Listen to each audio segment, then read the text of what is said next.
listening is a way of,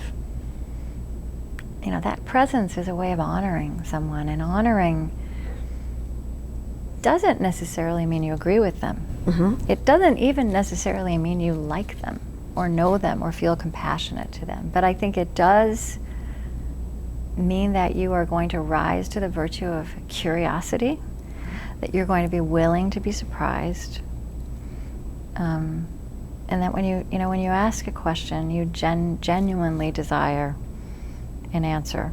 Do you have a sense of what sort of contribution spiritual direction might make in this big world that you inhabit with all these amazing people? I think it's a really important and intriguing piece of the picture of how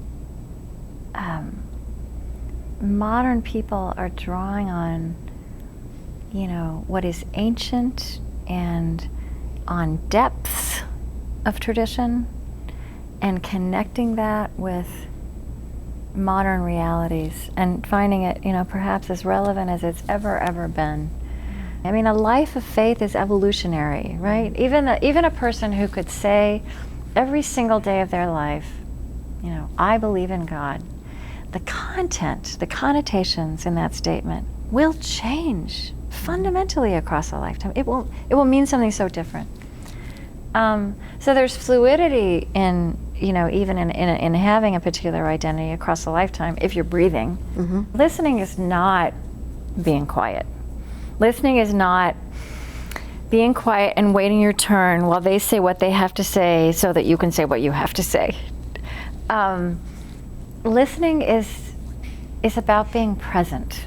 Listening is more about presence than it is about quiet. Listening is an act of hospitality, I mean, creating space for someone else to be there, and the power of questions. Questions are powerful. And this is the way I come to think of it. Questions elicit answers in their likeness. So a lot of the questions we see get asked in public are skeptical, combative, inflammatory, or they're not really questions. They're just a platform for the interviewer to sound interesting. They're telling a question. Yeah, exactly. Yeah. It's really about the interview. Mm-hmm. So it's very hard to transcend a combative question with anything but a combative answer, right? It's very hard to transcend it's very hard to transcend a simplistic question. That's the other thing we see a lot. There's a difference between, sometimes a simple question is exactly what's needed to cut through to the heart of the matter. A simplistic question is something else. Mm-hmm. I think what I'm aware of is the intentionality behind a question matters. It's very hard to meet a simplistic question with anything but a simplistic answer. It's hard to rise above it. But if you ask a generous question, it's very hard to resist a generous question. And a generous question elicits a more generous open answer. So I think this is an art, the art of asking better questions, the art of listening, which we have to relearn because we have so many models and habits in our imaginations which do send us astray. But we can ask questions and create spaces that lead to redemptive, life-giving exchanges. And it starts with the responsibility is on that part of the listener, even again before the listening begins. It was important to me, and it still is important to me, that the life of the mind has a place in spiritual life. Sure. But what I started to see in my conversations and in being with people who are wise is that when that is profound, there's an integration. It is a full-bodied thing. And it's about inhabiting one's body realistically. It's not just like celebrating bodies or celebrating physicality. It's about like knowing your body's flaws and its grace and inhabiting that, and then presenting as this whole human being. And there's a wonderful yoga teacher named Matthew Sanford who I interviewed, who's paraplegic. He's been paraplegic since he was 13. And I think maybe I started off on really plumbing this when I had this conversation with him. He's somebody who we have this culture of overcoming, right? Fighting, beating the odds.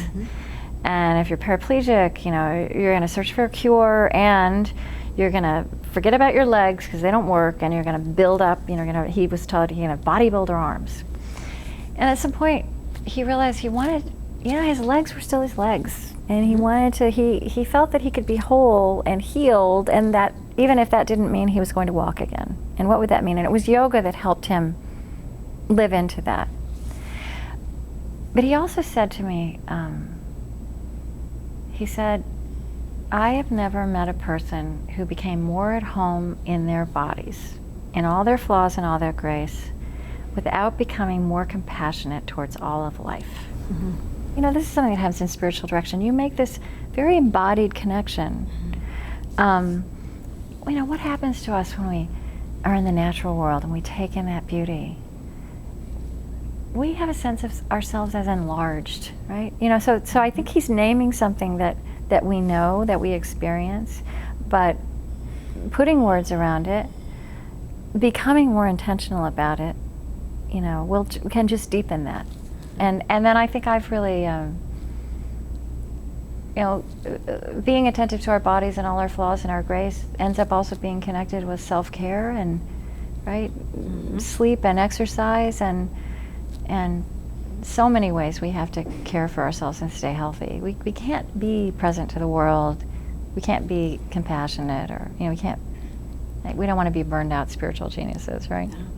I think so much about how we're very focused on headlines and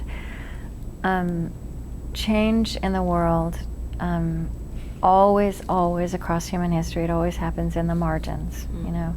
And the people who are changing the world now, in that way, who are healing the world, do not have publicists. They're too busy being healing forces to be publicists. The greatest things are, you know, this is the phrase we use, below the radar. The radar is broken. The radar doesn't tell us the truth. So I do, and I offer that as a piece of encouragement. It matters. You know, this is how the world changes, and it always is. I think we're a little bit more distracted maybe than people have been previously by all these banners that tell us. So that spiritual direction, by operating under the radar, offers transforming, you know, pain and lives and spiritual potential, and one life at a time.